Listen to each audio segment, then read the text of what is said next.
Muy bien, bueno, vamos a tener una charla acerca de la historia de Corpus Christi en la Eucaristía, pero pues, como siempre, iniciemos en oración, vamos a ponernos de pie para que nos ilumine el Espíritu Santo y podamos entender esta enseñanza y estas citas bíblicas que el Señor quiere grabar en nuestro corazón y en nuestra mente para que la tengamos siempre presente cuando vayamos a la Eucaristía, cuando hagamos oración personal, oración en comunidad, y sepamos siempre que nuestra fuente de fe, de amor, de todo es Cristo, Jesús y Eucaristía. Entonces vamos a pedirle al Espíritu Santo que venga en este día, en esta mañana.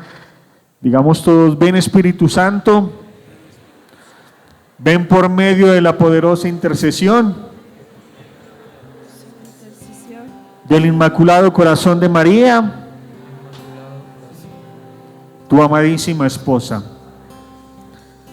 Ven Espíritu Santo, ven por medio de la poderosa intercesión del Inmaculado Corazón de María, tu amadísima esposa. Ven Espíritu Santo, ven por medio de la poderosa intercesión del Inmaculado Corazón de María, tu amadísima esposa. Ven Espíritu Santo, nuestras almas visita y tu gracia infinita infunde al corazón. Tú eres el abogado donde Dios viva fuente, fuego y amor ardiente y espiritual unción. Fuente de 7 dones, mano de Dios abierta, del Padre rica oferta, hálito inspirador. Infúndenos tu lumbre y con tu viva llama el corazón inflama, dale fuerza y vigor. Aleja el enemigo, danos paz y victoria, guíanos a la gloria, divino defensor. Obténnos conocerte, Espíritu Divino, vivir en ti Dios Trino y disfrutar de tu amor. Amén. ¿Nos podemos sentar?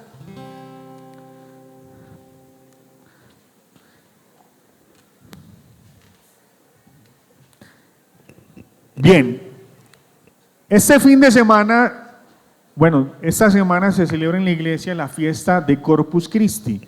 Normalmente son 60 días después de la resurrección de nuestro Señor Jesús, quedaría para el jueves pasado, que se celebra por fecha, por calendario, la fiesta del Corpus Christi. Acá en Colombia y en algunas ciudades de acá de Latinoamérica, pues se pospone para domingo, para hoy, para el día domingo. Por eso mañana es festivo en todo el país, justamente por la fiesta del Corpus Christi, que significa el cuerpo de nuestro Señor Jesús.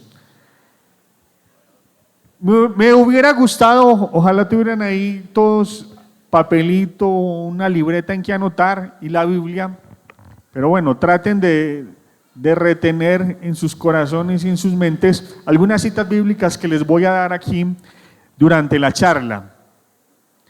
En Mateo capítulo 28, versículo 20, al final del Evangelio de San Mateo, dice Jesús: estad siempre seguros que yo estaré con ustedes hasta el fin del mundo. ¿Hasta cuándo va a estar el Señor con nosotros? O sea que después de ahí, ¿qué? ¿Ahí quedamos desamparados? ¿Quedamos solos? No, para nada. Obviamente lo dice para acá, en este mundo, va a estar con nosotros hasta el fin del mundo. Cuando nos dicen a nosotros, es que ya viene, ya se va a acabar el mundo, ya llega el fin del mundo, vienen terremotos, miren, las guerras, las pandemias, mire todo lo que está pasando, el mundo se va a acabar. Y la gente se empieza a desesperar y se empieza a preocupar y no sabe qué hacer. Y no se preocupen, lo dice ahí el Señor, no teman, yo estaré con ustedes todos los días hasta el fin del mundo. Si les dicen a ustedes el mundo se va a acabar, pues ¿de qué me voy a preocupar si Dios está conmigo? Decía San Benito, ora et labora.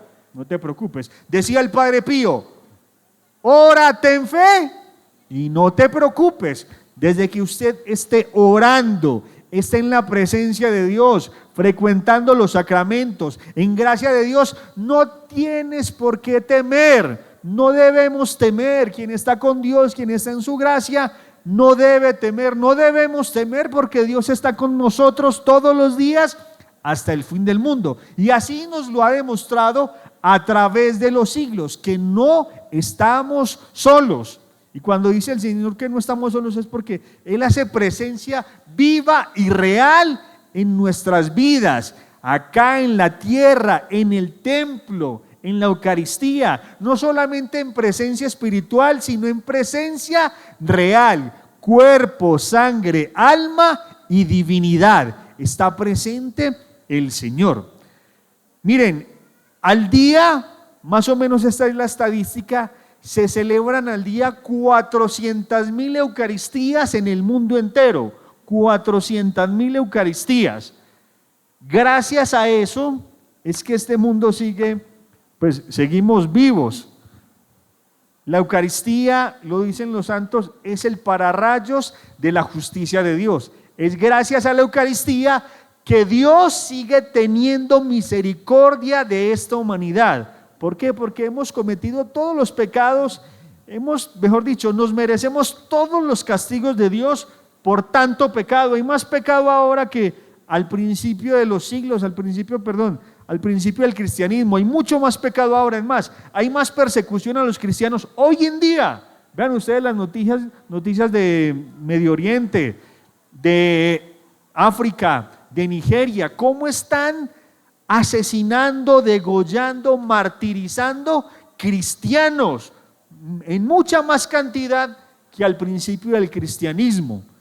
Hay mucho más persecución hoy en día a los cristianos, a los católicos. Pero Dios sigue teniendo misericordia de nosotros. ¿Por qué? Porque se sigue haciendo presente en la Eucaristía. ¿Y de dónde viene la fiesta del Corpus Christi? De un milagro eucarístico. Ya por allá en el siglo VIII, en Lanciano, Italia, un sacerdote tenía fuertes dudas de fe. Se preguntaba si Jesús estaba en la Eucaristía. Y milagrosamente, mientras celebraba la hostia, empezó a salir sangre copiosa de la hostia. Y todavía se conserva este milagro. De hecho, yo creo que muchos de ustedes han ido a Lanciano, Italia, a constatar este milagro. En Lanciano, en Italia, en el siglo VIII, en una catedral dedicada a San Longinos. San Longinos es el soldado romano que le clavó la lanza a nuestro Señor Jesús en el costado. Él era de Lanciano, Italia, se fue a predicar luego. Él se hizo católico. Ese es el que dice en la palabra de Dios, verdaderamente este era el Hijo de Dios. Se convierte, después de haberle clavado la lanza a nuestro Señor Jesús, después de haberlo rematado, se convierte al cristianismo, al catolicismo, y se convierte en discípulo de nuestro Señor Jesús, y luego se convierte en santo. O sea que la santidad es para todos nosotros. Si el que remató a Jesús en la cruz es santo, si quien le clavó la lanza en el costado a Jesús, Longinos o Cassius o Cayo, como lo conocen en el antiguo, es santo, todos nosotros podemos ser santos. Entonces él se fue a predicar luego de Jesús. Me imagino que predicó también de la Eucaristía, y el primer milagro eucarístico reconocido en la iglesia es ese milagro en Lanciano, Italia, en el siglo VIII, en una catedral dedicada a él, a San Longinos. Siglos después, en el siglo XIII, un sacerdote de Praga también era asaltado por grandes dudas de fe, preguntándose si verdaderamente Jesús estaba en la Eucaristía, si lo que él celebraba realmente era un rito real o solamente era espiritual lo que él estaba celebrando. Se fue para Roma a pedirle allá en la tumba de San Pedro y San Pablo pues que le aumentara la fe, y de regreso entró en Italia a una localidad llamada Bolseno, y celebró la Eucaristía en un templo dedicado a Santa Cristina. Y mientras estaba celebrando la Eucaristía, este padre llamado el Padre Pedro, en Bolsena, Italia, la Eucaristía empezó a convertírsele en carne y a derramar sangre copiosamente. La sangre se derramaba por sus manos y luego caía al altar, a un corporal, al altar, y luego caía sobre la losa, sobre el mármol del altar, y la sangre penetró el mármol. Entonces, obviamente, pues un milagro grandísimo. Este sacerdote pues fue y le comunicó al Papa Urbano IV, que estaba cerca de Bolsena, en Orvieto, en Italia, y el Papa mandó a San Buenaventura a que confirmara lo verdadero de este milagro, y San Buenaventura confirmó que sí, que realmente se había hecho un milagro eucarístico. Entonces el Papa encomendó a San Buenaventura y a Santo Tomás de Aquino, doctor angelical, a constatar y a preparar una fiesta para la iglesia, llamada la fiesta del Corpus Christi, ya que el Papa Urbano IV había escuchado de una monjita que se llama Santa Juliana de Castillón, que el Señor se le aparecía en sueños y en visiones y le decía que él quería una fiesta de su cuerpo y de su sangre. Le decía a esta monjita, a Santa Juliana de Castillón, de Bélgica, lo que hoy es conocido como el país de Bélgica. Y el Papa Urbano IV pues conocía la historia de esta santa monjita, de Santa Juliana. Cuando se dio cuenta de este gran milagro, dijo: esta es la oportunidad perfecta para instituir la fiesta del Corpus Christi en el siglo XIII. Le dice a Santo Tomás que lo quería ordenar cardenal, y Santo Tomás no quiso ser ordenado cardenal por su humildad, y le dijo no. Entonces le encargó la misión, la tarea de organizar toda la liturgia, todo el oficio, toda la fiesta del Corpus Christi. Entonces Santo Tomás de Aquino, que aquí no lo tomamos, él se encarga de la fiesta del Corpus Christi. De hecho, pues él es el encargado de hacer lo que conocemos hoy en la iglesia, el himno del Tantum Ergum, del Pangelingua. Lo hizo y lo estructuró Santo Tomás de Aquino. Entonces, desde allí estamos celebrando la fiesta del Corpus Christi hace más de 700 años.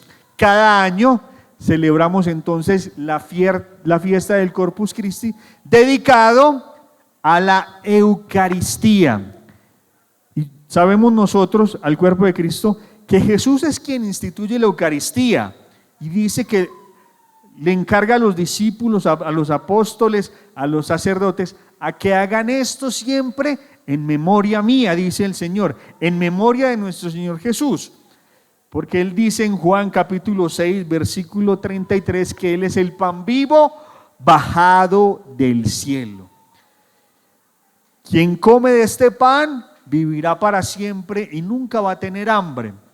Dice ahí en el capítulo 6 de San Juan que unos judíos le decían que ¿qué debían hacer ellos para recibir ese cuerpo? Para recibir ese alimento, ese pan. Y Jesús les dice: me deben comer. Yo soy el cuerpo y yo soy la sangre. A mí me deben comulgar. Yo soy el cuerpo y la sangre que da vida y vida eterna.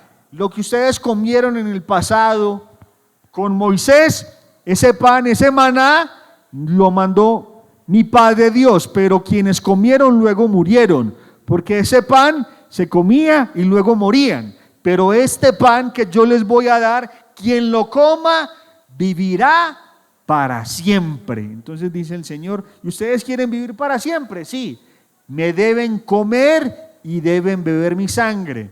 Dice ahí que muchos se escandalizaron ante esas palabras, ante esa explicación, y dijeron: es muy fuerte lo que dice, nos oponemos a eso. Eso es imposible, para nosotros eso es como canibalismo, le quisieron decir a Jesús. Eso es como ser caníbales, comer carne y beber sangre. No, eso no va con nosotros. Y dice ahí, curiosamente, en el capítulo 6, en el versículo 66, 6:66, dice que muchos de sus discípulos dejaron de seguirle. En el 6:66 de San Juan lo dejaron de seguir. Y ahí es donde Jesús se voltea y le pregunta a los 12, ¿ustedes también se quieren ir? ¿Y qué fue lo que respondió Pedro? ¿Se acuerdan? ¿A quién iremos si solo tú tienes palabras de vida eterna? En ese momento yo creo que Jesús cogió a Pedro, lo abrazó y le dio un beso en esa calva y le dice, gloria a Dios, porque esto no te lo ha revelado ni la carne ni la sangre, te lo ha revelado mi Padre que está en los cielos. Se emocionó tanto Jesús que le dio las llaves del reino en ese momento a Pedro. ¿Por qué? Porque Pedro, obviamente, pues inspirado por Dios, por el Espíritu Santo, reconoció que Él es el cuerpo y la sangre que da vida eterna. Hay muchas denominaciones que hablan de Cristo, que hablan de Dios, que hablan de la vida eterna, que hablan de sus milagros, pero Dios solamente está en presencia viva y real. ¿Con quiénes? Con quienes reconocen su cuerpo y su sangre. Muchas denominaciones pueden hablar muy lindo de Cristo, muchas personas pueden orar muy lindo, muy hermoso, pero ¿con quién está Dios? Con quien lo reconoce y lo comulga y lo come. No lo digo yo, lo dice el Evangelio, Juan 6, lo pueden constatar ustedes. Solamente el que lo recibe, el que me comulga, tendrá vida eterna. Usted puede orar muy lindo, puede hacer muchas mortificaciones, muchos sacrificios, muchas cosas, pero ¿de qué sirve si no lo comulgo? No sirve. Necesito comulgarlo, recibirlo en mi corazón. Y por eso el Señor se ha manifestado muchas veces en su cuerpo y en su sangre, en la Eucaristía. ¿Recuerdan cuando caminó con los discípulos de Emaús? ¿Se acuerdan? Después de la resurrección, caminó con los discípulos de Emaús. ¿En qué momento lo reconocieron los discípulos de Emaús? Al partir el pan. ¿Cuándo reconocemos nosotros a Cristo? Al partir el pan y comulgarlo, porque Cristo partió el pan y se los dio, y dice el Evangelio que en ese momento desapareció. Entonces, para recibir a Cristo debemos hacernos humildes y obviamente pues debemos examinarnos. Dice San Pablo que para recibir a Cristo hay que examinarnos, porque si recibimos a Cristo en pecado mortal, estamos comiendo ¿qué? Nuestra propia condenación. Muy bien, ustedes mismos me lo han dicho, ustedes mismos lo han constatado. Lo dice en 1 Corintios 11:27. Quien come indignamente el cuerpo y la sangre de Cristo, se está comiendo su propia condenación. Ustedes recuerdan también en la última cena, cuando dice que cuando Judas tomó el pan,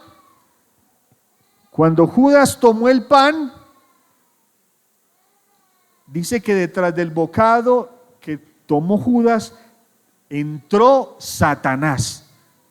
Detrás del bocado que tomó Judas, también detrás de ese bocado entró Satanás. ¿Y por qué entró Satanás en Judas?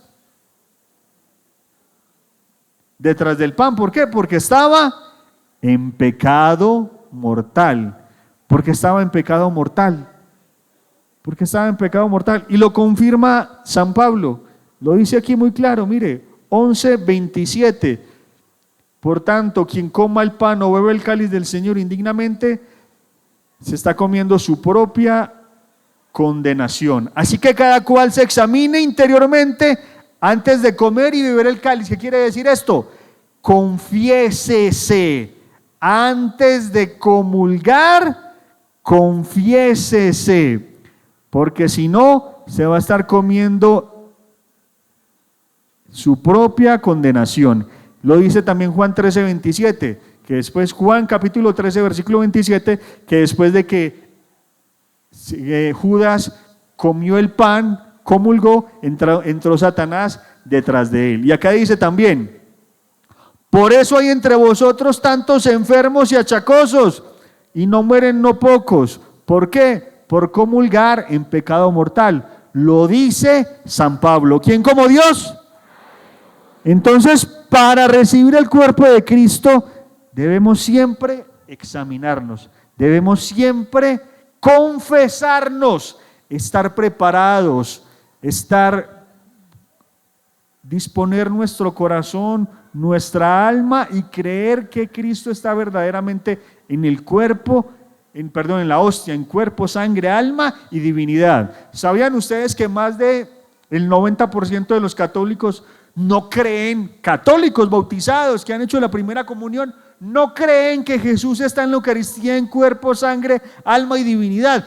Piensan simplemente que es un signo, que es un símbolo, y no es así, porque cuando Jesús habló de su cuerpo, Él no dijo esto es un signo, esto es un símbolo. Dice ahí que muchos dejaron de seguirle. Él no les dijo: vengan, devuélvanse, ustedes no me entienden, no me han comprendido, esto simplemente es una parábola, es una forma de decir. No, Jesús habló verdaderamente de su cuerpo en la Eucaristía, que es carne y sangre. Entonces nosotros no podemos seguir siendo esos católicos anémicos, esos católicos malnutridos o desnutridos que no reconocemos a Cristo en la Eucaristía. Más del 90% piensa que Cristo en la Eucaristía es simplemente un signo o un símbolo.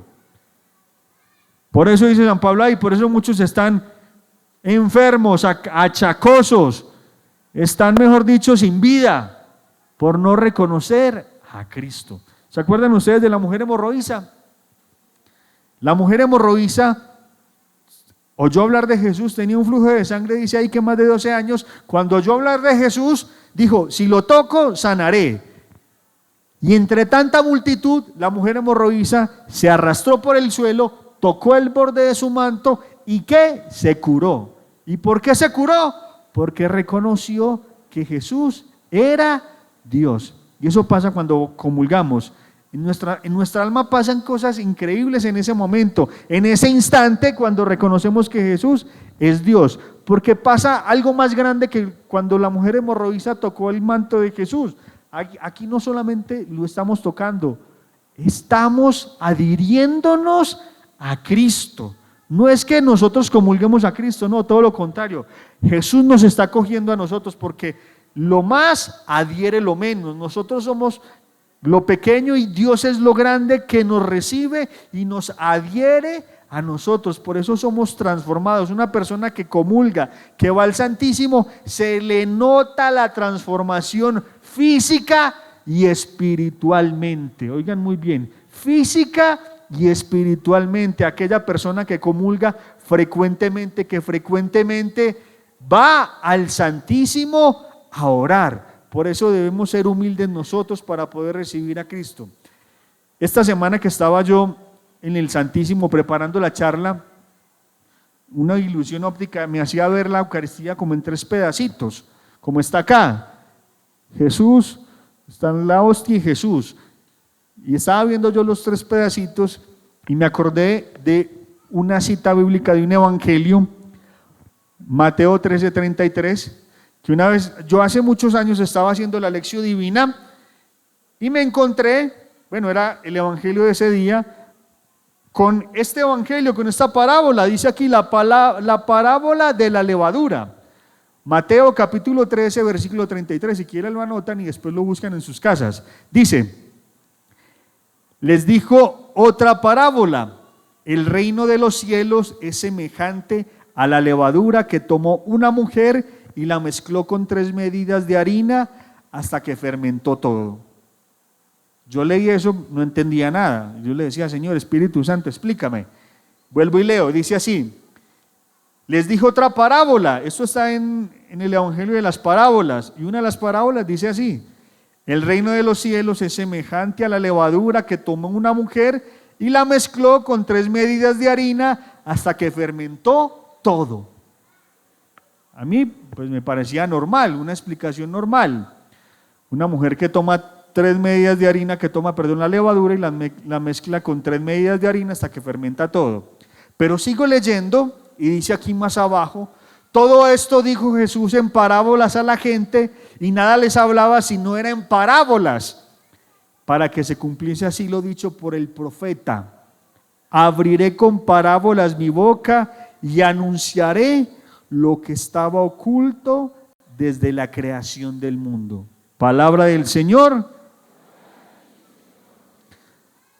Dice aquí, cuando yo leo esa parte, anunciaré lo que estaba oculto desde la creación del mundo. ¿Ustedes saben qué es lo que está oculto desde la creación del mundo? ¿Qué está oculto desde la creación del mundo? Levanten la mano los que están consagrados a Jesús por María. La gran mayoría, muy bien, los felicito. Ustedes como consagrados deben saber esto.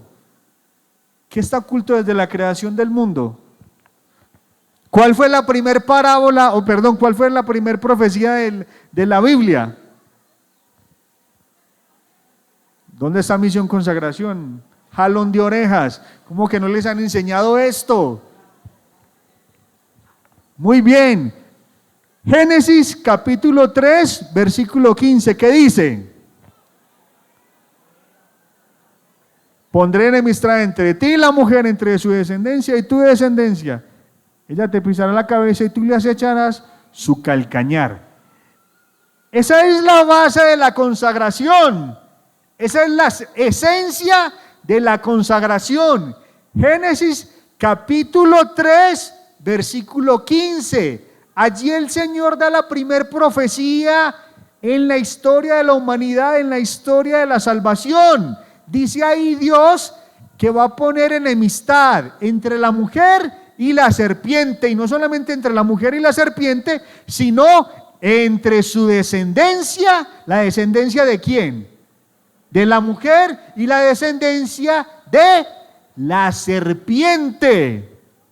A ver, consagrados, hay que hacer una renovación. Le fue como perro en misa, qué pesar. Hay que hacer examen, hay que hacer otra vez, renovar y volver a leer ese capítulo de la Biblia, Génesis 3, capítulo 15, donde el Señor da la primer profecía, donde Dios da la primer profecía, enemistad entre la mujer y la serpiente. Muchos dirían, es Eva, ¿no? ¿Cuál mujer se refiere allí en Génesis 3:15? A la Virgen. Por eso la Virgen milagrosa ustedes la van a ver siempre con la serpiente en los pies, haciendo alegoría a este versículo de la Biblia. Cuando Jesús se dirige a su mamá, ¿cómo la llama? Mujer. Muchos hermanitos esperados dicen, no, que es que que Jesús despreció a su mamá porque la llamaba mujer y no le decía mamá. No, al contrario, la está exaltando y está recordando que ella es la mujer del Génesis capítulo 3, versículo 15. Jesús le dice mujer, ¿en dónde? En las bodas de Caná, en el capítulo 2 de San Juan. La llama mujer, en el primer milagro que hace Jesús, le dice mujer. ¿Dónde más le dice mujer? Cuando está en la cruz. ¿Cómo la llama? Mujer. He ahí a tu hijo, he ahí a tu madre. Y desde ese momento el discípulo amado, ¿cuál es el discípulo amado? Ahí no dice que Juan.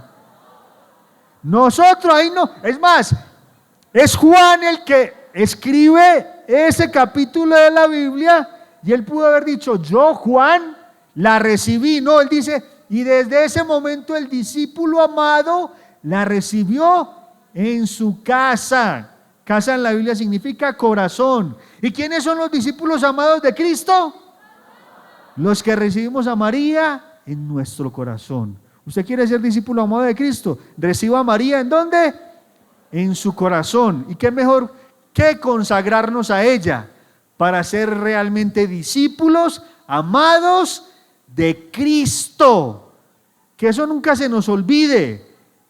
No es Juan deja ahí, por eso deja la frase abierta, discípulo amado, deja ahí la clavecita, Quien quiera ser discípulo amado de Cristo debe recibir a María en su casa, en su corazón. Entonces, cuando Jesús se refiere a su mamá, ¿cómo la llama? Mujer. Y vuelvo nuevamente al capítulo 13, versículo 33, de la mujer que toma ¿qué? La levadura. ¿Y la mete en qué? En 3 medidas de harina. Levadura en la Biblia tiene varias connotaciones, tiene varias interpretaciones, pero una de ellas es la soberbia, lo mundano, el pecado. Cuando yo leo la parte de abajo del capítulo 13, 33, que dice que el Señor dijo, y hablaré en parábolas para revelar cosas que están ocultas desde el inicio de la creación, me acordé inmediatamente del capítulo de Génesis 3:15, y me acordé cómo le decía Jesús a su mamá, cómo le decía mujer. Y cuando dice que una mujer toma la levadura, yo dije mujer, mujer, mujer, mujer. Yo, Dios mío, mujer es la Virgen María. Toma la levadura. Yo levadura, levadura, mi soberbia, y la mete en 3 medidas de harina. ¿Cuáles son esas 3 medidas de harina? ¿Y dónde están? ¿Dónde están? En la Eucaristía, muy bien, en la Eucaristía. En la Eucaristía. Cuando yo adoro a Cristo en la Eucaristía, les decía que yo esta semana que estaba en el Santísimo vi la hostia como en 3 partes, me acordé de ese pasaje bíblico, que en la Eucaristía está Dios Padre, Dios Hijo y Dios Espíritu Santo, Padre, Hijo y Espíritu Santo. Cuando me acordé y cuando leí ese capítulo hace muchos años haciendo la lección divina, dije, la mujer es la Virgen María, el pecador soy yo, y las 3 medidas de harina es el cuerpo de Cristo, que es el pan vivo bajado del cielo. Y ahí dije, Dios mío, me estás hablando a mí, Señor, y estás hablando de la consagración. Y lo reafirma cuando dice, y revelaré cosas que están ocultas desde el inicio de la creación. ¿Quién como Dios? ¿Quién como Dios? ¿Sí la cogieron o vuelvo y lo repito? Toma la levadura, la mete en 3 medidas de harina y ahí se fermenta toda la masa. ¿Qué quiere decir eso? Que la Virgen María me toma a mí, me moldea a mí y me lleva ¿a quién? A Cristo. Hace 8 días celebrábamos la fiesta de la Santísima Trinidad, Padre, Hijo y Espíritu Santo. O sea que María me lleva ¿a quién? A Cristo. María me lleva ¿a dónde? A la Eucaristía. Me está llevando a la Eucaristía en las 3 medidas de harina, que es la Eucaristía. Y entonces para yo poder recibir a Cristo, primero debo dejarme moldear por su madre, por la Santísima Virgen María, que tuvo a Jesús en su vientre durante 9 meses. ¿Cuánto dura una consagración, una preparación para la consagración? Normalmente 9 meses, si usted lo hace cada 8 días, durante 33 días, 9 meses. Eso es lo que hace la Virgen María, me lleva a su vientre. ¿Se acuerdan ustedes del capítulo 3 de San Juan, cuando va Nicodemo en la noche y le dice al Señor, Señor, sabemos que tú vienes de parte de Dios, porque nadie puede hacer las cosas que tú haces si no viene de Dios? ¿Y qué le dice ahí el Señor a Nicodemo? En verdad te digo, si no naces, ¿de dónde le dice el Señor? ¿De qué? Si no naces, ¿de qué? ¿Del Espíritu? ¿Del agua y del Espíritu? ¿Cómo? A ver, me perdí.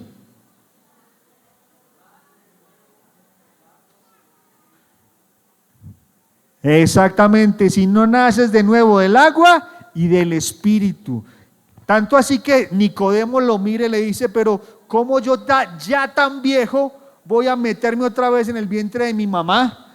Yo creo que Jesús se rascó la chiverita y lo miraba, pero ¿cómo así? Este es un sacerdote, este es un judío formado y me hace esa pregunta tan estúpida. ¿Cómo así que cómo se va a meter otra vez en el vientre de su mamá?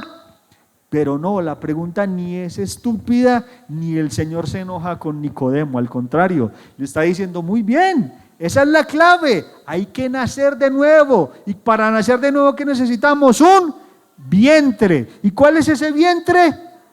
La Santísima Virgen María. O sea que para nacer de nuevo debemos ponernos en las manos de la Virgen María, para que nos moldee y nos haga menos indignos de estar en la presencia de Jesús. ¿Quién como Dios? ¿Me van comprendiendo o no? O si no, hacemos un retiro para que podamos entender esto, porque esto es bien importante para la vida espiritual y más para los que estamos consagrados y los que nos estamos formando para la consagración, para recibir a María y recibir al Señor en nuestro corazón. Entonces necesitamos de las manos de la Virgen María para estar en la presencia de Jesús. Miren, para entrar al cielo hay que ser santos, lo dice Apocalipsis. Al cielo no puede entrar nada manchado. ¿Quiénes quieren entrar al cielo? Levanten la mano. Muy bien, excelente. Hay que hacer muchos méritos para llegar al cielo, para llegar a la santidad. Nada manchado entra al cielo, pero Dios nos da la clave y nos da las ayudas. Tenemos 3 pilares importantísimos, que son la Eucaristía, la Virgen María y el amor a la iglesia. Eso es lo importante y lo principal. La Eucaristía, Virgen María y el amor a la iglesia. No hay santo que no haya sido mariano. Muéstrenme algún santo que no haya sido mariano. Todos los santos han sido marianos. Todos. No hay santo que no haya sido eucarístico. Todos los santos adoraban a Cristo en la Eucaristía e iban a la Eucaristía todos los días. Todos los días. Entonces, para entrar al cielo hay que amar muchísimo a la Virgen María y comulgar a Cristo. Si es posible, todos los días. Dios se hace en lo más humilde, en lo más sencillo, en un pan. ¿Cuánto vale una hostia? 2, 3 pesos. Dios se pudo haber quedado en una piedra preciosa, en oro, en plata, en zafiro, en rubí, en diamante, en una perla preciosa, que era lo más común, lo más digno para él. Pero no, se quedó en lo más humilde y lo más sencillo. ¿En qué? En la hostia. ¿Para qué? Para que nosotros lo pudiéramos tener, porque si se hubiera quedado en un pedazo de oro, solamente lo podían tener ¿quiénes? Los ricos, un grupo seleccionado. Pero se quedó en lo más humilde y lo más sencillo para que nosotros lo pudiéramos comulgar, lo pudiéramos comer. Ustedes ya han visto una película que se llama Un príncipe en Nueva York. Sí, pues les hago un spoileo rápidamente. Es una película que protagonizó Eddie Murphy. Es un príncipe de África y él se quiere casar. Pero pues todas las mujeres del reino saben que él es el príncipe y si se casan con él, pues él dice, la que se case conmigo se va a casar por interés. Entonces, ¿qué hace este hombre? El príncipe se va para Nueva York como una persona común y corriente, a trabajar por allá en McDonald's, bueno, a hacer trabajos, oficios sencillos y humildes, y se enamora una mujer de él. Una mujer de él se enamora, no sabía que él era un príncipe, se enamoró por su forma de ser, justamente en una iglesia, se enamora de él por su humildad y por su sencillez, y después este hombre se la lleva obviamente para su reino y le dice, vea, yo soy realmente esta persona, este soy yo, y yo te amo a ti porque tú te fijaste en mí, no por mis riquezas, sino por mi esencia, por realmente quién soy yo.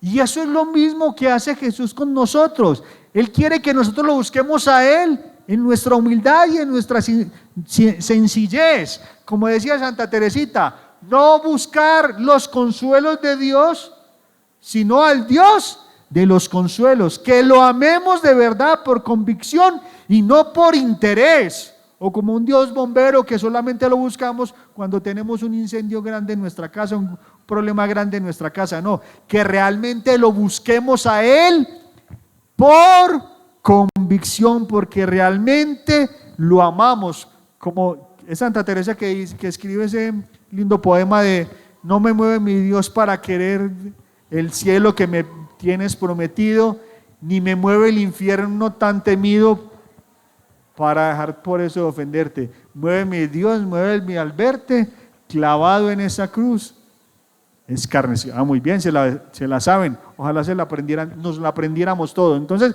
que no nos mueva eso, que nos mueva realmente el amor por Cristo. Y para llegar a Cristo hay que llegar ¿cómo? Humildes, sencillos, de verdad, en espíritu y en verdad. Es que quiere el Señor que nosotros lo amemos y lo adoremos con la verdad. Miren, otro príncipe quería casarse y le regaló a todas las doncellas de su reino una semilla, una flor, para que la cultivaran. Él dijo: quien traiga la flor más hermosa, con esa mujer me voy a casar. Repartió la semillita a muchas mujeres y al cabo de unos días hizo la convocatoria para que llevaran su semillita, su flor, a ver cómo estaba. Y muchas mujeres llegaron con hermosos claveles, rosas rojas, rosas verdes, de diferentes colores. Y una mujer llegó solamente con su florero, pero sin ninguna rosa. Todas las mujeres llegaron con rosas hermosas. Y una mujer solamente llegó con la semillita, entre la tierra, sembrada en la tierra. ¿Qué le pasó a la mujer? No le floreció esa semillita. ¿Por qué? Porque esa semillita era infértil. Y dijo el príncipe: las semillas que yo les regalé a ustedes eran semillas infértiles. Yo estaba probando en ustedes la verdad. Me voy a casar con ella, la que no trajo la flor, porque ella sí es sincera y ella sí dice la verdad. Por eso me voy a casar con ella. Y eso es lo que nos dice el Señor: me caso realmente con el que venga con la verdad y viva en mí verdad, sea humilde y sea sencillo, no por apariencia, dice el Señor. Yo no miro las apariencias, sino que yo miro el corazón.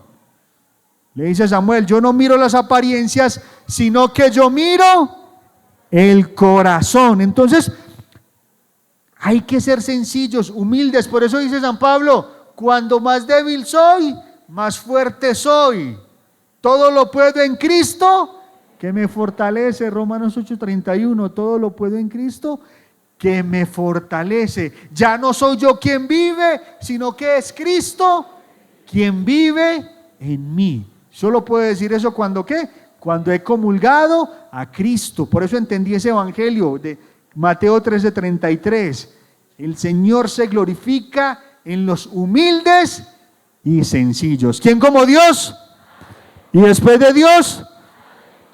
Por eso el Señor se aparece y por eso el Señor se manifiesta en toda la historia de la humanidad, en sus milagros eucarísticos.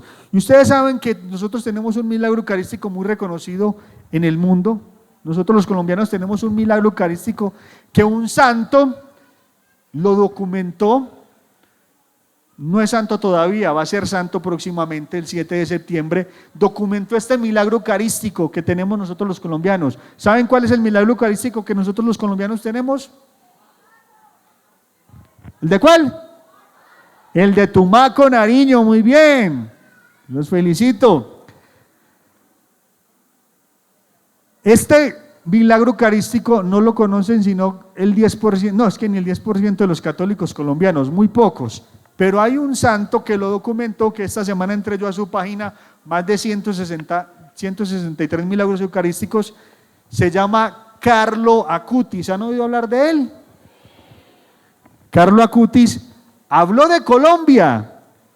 A sus 15 años se fijó en Colombia, porque tenemos un milagro eucarístico en Tumaco. ¿Y qué pasó en Tumaco en el año 1906?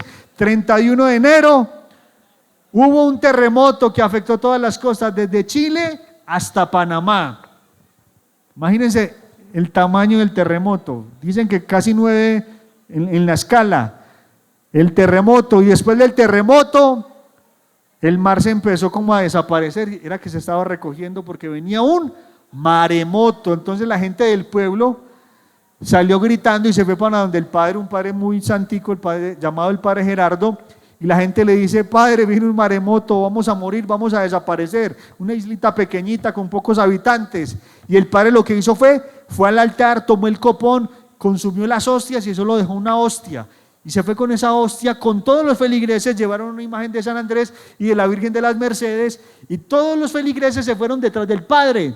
Y el padre con la hostia y los ojos cerrados, dice que más o menos eran 5 metros de altura las olas, venían a 350 kilómetros por hora, imagínense el impacto. Y el padre empezó a orar y a suplicarle a Dios, y con los ojos cerrados, cuando llegó la ola, perdió fuerza, y la ola, ante la presencia de Jesús Eucaristía, se desapareció. Desapareció la ola y desapareció el maremoto. Ese milagro ocurrió aquí en Colombia en el 1906, un 31 de enero. Esa fiesta creo que la llaman la fiesta de las olas, bueno, no sé, allá en Tumaco. Y ese milagro lo conoció Carlo Acutis, y yo entrando a su página, a su portal, porque él era un hombre apóstol, dice llamado el ciberapóstol, el apóstol millennials, el santo de internet, se fijó en Colombia para documentar y documentó ese milagro eucarístico. Ahí están todos los datos, todo lo que ocurrió, todo lo que pasó con ese milagro eucarístico aquí en Colombia, en Tumaco, Nariño. Entonces yo digo, nosotros tenemos ese gran tesoro y no lo conocemos, y no sabemos de ese gran milagro que hizo Jesús en nuestra nación, en Colombia, que gracias a ese milagro eucarístico, a la hostia, esa ola desapareció y evitó una gran catástrofe, y que también desapareciera toda la isla de Tumaco. Entonces yo digo, nosotros los católicos tenemos tantas riquezas y no las conocemos. Carlo Acutis, que va a ser canonizado el próximo 7 de septiembre por el Papa León XIV, era un hombre profundamente amante de la Eucaristía, de Jesús Eucaristía, y me sorprenden varios datos de él. Él era de una familia acomodada, y él iba todos los días a Eucaristía, todos los días, tanto así que el obispo le dio permiso para que hiciera la primera comunión a los 7 años. De 7 años pudo hacer la primera comunión, pero sus padres, por tantos oficios, por tantas obligaciones, no podían acompañarlo todos los días a la Eucaristía. Entonces le contrataron a un chofer, a un conductor, para que lo llevara a la Eucaristía todos los días. Y era tanto el amor que él empezó a evangelizar a este conductor, un niño pequeñito. Le hablaba a un hindú de las Islas Mauricio, que era formado en la cultura hindú, en la religión hindú. Le empezó a hablar de la Eucaristía, de lo hermoso y lindo de la Eucaristía. Este hombre se llama Rajach, usted lo puede buscar en internet. Y fue tan impactante el amor con el que le hablaba Carlo Acutis a este hombre de la Eucaristía, que este hombre se hizo bautizar solamente para recibir a Cristo en su cuerpo, en su corazón, por testimonio de Carlo Acutis, de un niño de 8, 9, 10 años, que le hablaba de Jesús, Eucaristía, y le decía: es que la Eucaristía es la autopista para llegar al cielo. La Eucaristía es todo lo que tenemos nosotros, lo más grande que tenemos nosotros los católicos, tanto así que Dios se lo llevó de 15 añitos, y miren, murió en el 2006, y ahora 2025, 7 de septiembre, va a ser declarado santo. ¿Quién como Dios? Entonces la Eucaristía hace santos a todos, nos hace santos a todos. Por eso debemos amar la Eucaristía, comulgar a Cristo y pasárnosla lo que más podamos ante Jesús. Eucaristía, mire, una persona que está ante Jesús Eucaristía resplandece. Cuando Moisés hablaba con Dios, regresaba, su rostro era brillante. ¿Por qué? Porque había estado con Dios, y así pasa con los que oran. Miren, hay un santo que se llama San Antonio Abad, del siglo III, que él solamente se dedicó a adorar a Jesús Eucaristía. Se fue para un cementerio, hizo una columna para estar alejado del mundo y adoraba a Jesús Eucaristía y aconsejaba a la gente a través del muro. Pero era tanto el amor con el que él aconsejaba a las almas, que las almas no se aguantaban y tumbaron el muro porque lo querían ver a él, por su amor, porque su rostro resplandecía. Porque una persona que comulga, que adora a Cristo Eucaristía, su rostro siempre va a resplandecer y las almas lo van a buscar. ¿Por qué? Porque tiene la luz. En un mundo de tanta oscuridad, aquel que comulga a Cristo, aquel que está ante el Santísimo, tiene siempre la luz. ¿Quién como Dios? Entonces, Jesús Eucaristía está presente. ¿Se acuerdan ustedes del episodio de San Antonio de Padua con un hereje llamado Bombillo? Que él decía, usted lo que dice es pura paja, eso es mentira, ¿cómo va a estar Dios en un pedacito de pan? Y le decía a San Antonio de Padua, acá está, créeme que acá está. Le dice, vea, voy a traer mi mula. Si mi mula se arrodilla ante Jesús de Eucaristía, voy a creer y me voy a convertir y me voy a arrepentir de todos mis pecados. Y fue más osado San Antonio de Padua, le dijo, listo, encierra la mula durante 3 días y a los 3 días vamos a poner a Jesús y comida para la mula, para el burro. Si se arrodilla ante Jesús de Eucaristía, vas a cumplir con tu promesa. ¿Listo? Le dice entonces Bombillo, listo. Encerraron la mula durante 3 días. A los 3 días la gente se reunió en la plaza del pueblo a mirar el gran espectáculo, a ver qué iba a pasar. Entonces llegó San Antonio de Padua, llegó con Jesús de Eucaristía y se lo puso al burrito al frente. ¿Y qué hizo el burrito con tanta hambre después de 3 días? No se fue a comer el heno ni la paja.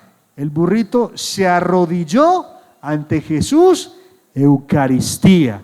Y así reconoció este hombre que Jesús está verdaderamente en cuerpo, sangre, alma y divinidad en la hostia. Amén.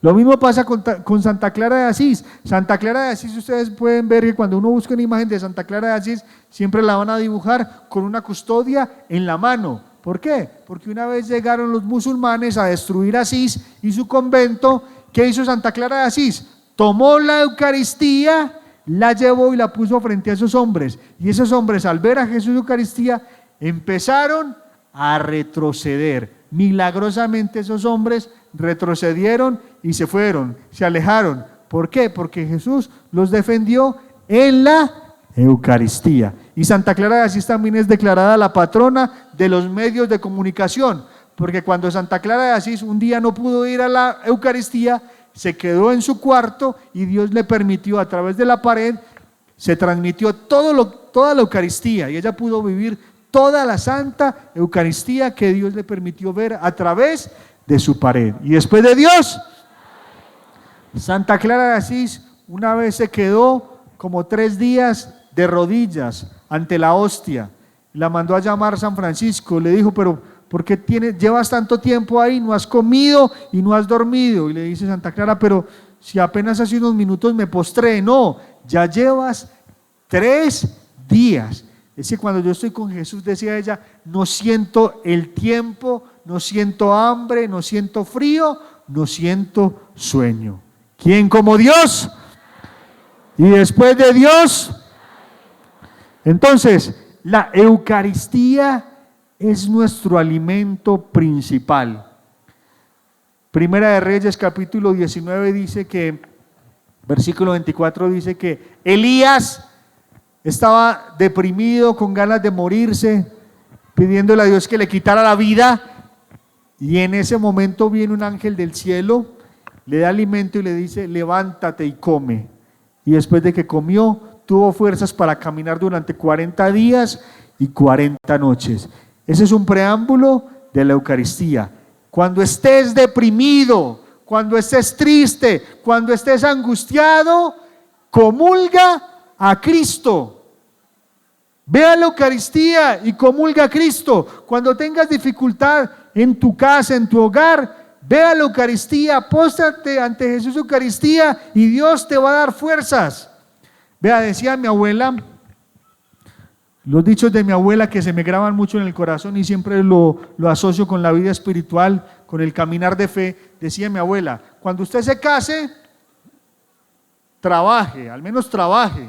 No hay que tener plata para uno casarse, pero no diga que va a vivir de amor, porque de amor nadie vive. Me decía, amor con hambre no dura.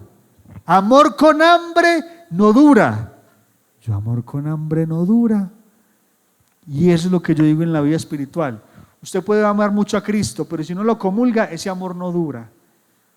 Que yo amo a Cristo, lo adoro, mejor dicho, doy la vida por Él, pero usted comulga, no.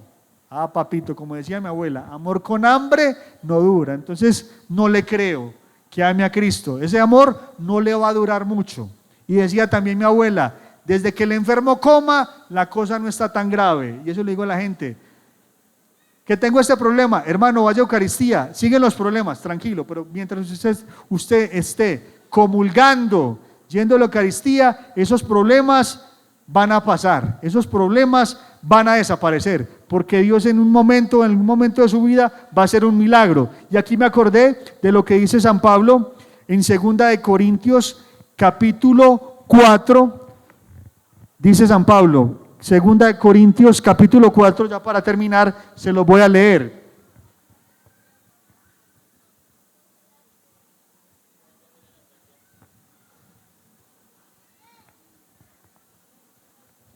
Dice, capítulo 4, versículo 7, llevamos este tesoro en recipientes de barro, para que se vea claramente que una fuerza tan extraordinaria es de Dios y no es de nosotros.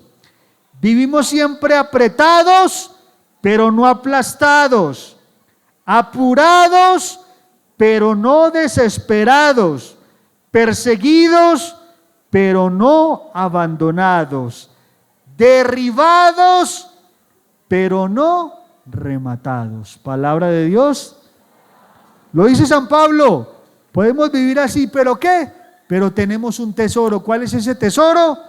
Cristo, su cuerpo, sangre, alma y divinidad que está en nuestra vida y en nuestro corazón. Y Él no va a permitir que nosotros terminemos mal. Y Él no va a permitir que los problemas nos agobien o nos desesperen. Él no lo va a permitir, porque es Cristo quien vive en nosotros, porque es Cristo el que nos da la fuerza, porque es Él el que le da sentido a nuestra vida. Por eso no nos podemos ni angustiar, ni desesperar, ni preocupar, porque mientras lo estemos comulgando, la cosa no está tan grave. Mientras lo comamos a Él, las cosas van a ser más llevaderas. Claro, van a haber problemas, van a haber dificultades, como me dicen a mí. La gente piensa que cuando uno se acerca a Dios van a desaparecer los problemas, que no se va a volver a enfermar, que no van a llegar las cuentas ni los recibos de luz, ni del agua, ni del celular, ni del banco. No, eso va a seguir llegando. Claro que sí, más santificaditos, pero va a seguir llegando. Los problemas van a seguir llegando, pero vas a tener una fuerza interior que es Cristo y que te va a dar la luz y el discernimiento para saber cómo enfrentar esas dificultades y esos problemas en tu vida, que no te va a dejar desesperar. Eso es lo que hace el Señor con nosotros, darnos luz, porque dice el Señor, Juan capítulo 15 versículo 5, sin mí nada podéis hacer. Pero si lo tenemos a Él, lo demás es basura, dice San Pablo. Todo lo considero basura con tal de tener el amor de Dios. ¿Quién como Dios? Y después de Dios, entonces, a amar más a Cristo, a comulgarlo más, a ir más al Santísimo para que nuestra vida y nuestro corazón se sigan transformando, y no solamente por nosotros, sino por nuestra familia, por nuestros seres queridos y por la gente que está en la oscuridad, porque cuando tú oras, tú empiezas a resplandecer, y esa persona que está en la oscuridad te va a ver a ti, va a ver el resplandor en tu rostro, en tu vida, y te va a decir, ayúdame, ora por mí, ¿qué hago ante este problema? Tú le vas a decir, ve, busca a Cristo, comulga a Cristo, o ve a un retiro, o póstrate ante Jesús, y vas a encontrarle sentido a tu vida, y le vas a encontrar sentido, y le vas a encontrar solución a tu problema, porque eso lo hace Cristo en nosotros. Muchas almas se pierden porque no hay quien ore por ellas, dice la Virgen María en Fátima. Muchas almas se condenan porque no hay quien las guíe y no hay quien ore por ellas. Por eso nosotros debemos ser guía y luz para esas almas. Y para poder ser guía y luz, debemos tener a Cristo en nuestro corazón, en cuerpo, sangre, alma y divinidad. Amén. Y después de Dios, vamos a ponernos de pie. Vamos a darle gracias a Dios.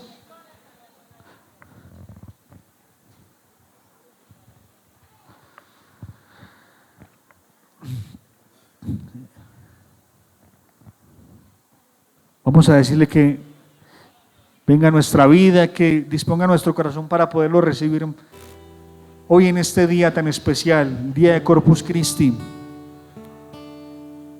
Que nos destruya a nosotros y que sea Él quien brille. Que sea Él el que comande nuestra vida, guíe nuestra vida, como los santos. No les importaba nada, solamente estar con Él. Después de que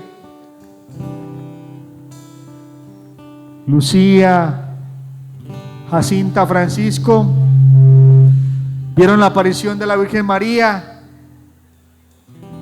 la Virgen María les decía: mi hijo está siendo ultrajado, su cuerpo está siendo destrozado por el pecado del mundo. Solo se la pasaban en la Eucaristía ante el Santísimo. La gente iba donde Francisco, lo encontraban siempre en el altar, a un niño, a un pequeño, lo encontraron allí de rodillas y le decían: ayúdame con esto, ayúdame con lo otro. Y él decía: yo en este momento solo tengo tiempo para adorar a Dios, para reparar su corazón, porque está siendo ultrajado. Si quieres esa ayuda, póstrate conmigo, les decía ese pequeño Francisco, porque ahora mi misión va a ser reparar el corazón de Jesús en la Eucaristía. Y eso es lo que nos pide el Señor, que reparemos su corazón en este mes tan especial, en el mes del corazón de Jesús. Adorémoslo a Él en la Eucaristía. Que nuestro corazón cada vez sea menos indigno de tenerlo a Él.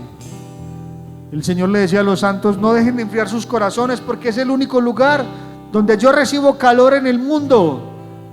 Si tú dejas enfriar tu corazón, yo también empiezo a pasar frío. Nos dice el Señor, te dice el Señor: no dejes enfriar tu corazón, no dejemos enfriar nuestro corazón, porque ahí está Jesús, ahí está Cristo, porque nuestro cuerpo es templo de Dios, es templo del Espíritu Santo.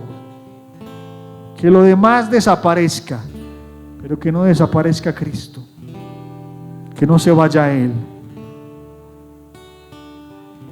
Que el Señor nos dé fuerza, nos fortalezca, nos aliente, nos alimente. ¿A quién iremos, Señor, si solo tú tienes palabras de vida eterna, Señor? ¿A quién más si solo tú lo puedes, Señor? Solo tú, Señor. Solo tú, Altísimo Jesucristo. Solo tú lo puedes, Señor. Por eso hoy te decimos, Señor, acá estamos en espíritu y en verdad. Hombres y mujeres, niños, niñas, familias. Hemos venido, Señor, a adorar tu cuerpo, tu sangre, a reparar tu corazón y a disponer nuestro corazón para que tú habites en él, para que tú habites en nosotros. Padre nuestro que estás en el cielo, santificado sea tu nombre. Venga a nosotros tu reino. Hágase tu voluntad en la tierra como en el cielo. Danos hoy nuestro pan de cada día. Perdona nuestras ofensas, como también nosotros perdonamos a los que nos ofenden. No nos dejes caer en tentación y líbranos del mal. Amén. Dios te salve María, llena eres de gracia, el Señor es contigo. Bendita tú eres entre todas las mujeres, y bendito es el fruto de tu vientre, Jesús. Santa María, Madre de Dios, ruega por nosotros pecadores, ahora y en la hora de nuestra muerte. Amén.